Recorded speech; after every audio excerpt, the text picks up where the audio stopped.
baadhi ya wanaume tumebeba uhalisia wa roho za kike.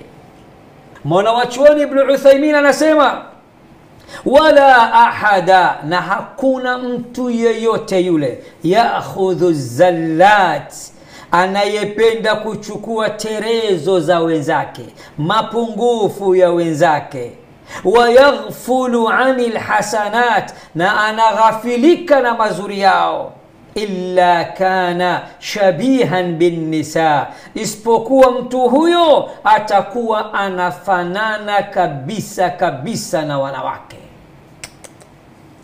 Kisha akasema fa innal mar'ata, hakika ya mwanamke, akasema kwani hakika ya mwanamke, idha ahsanta ilaiha dahra kulla, ukimtendea wema mwaka mzima, thumma ra'at minka sayyi'atan, kisha siku moja akaona baya lako kwake, qalat, atakwambia lam ara khairan qattu, tangia unione sijawahi kuona khairi yako.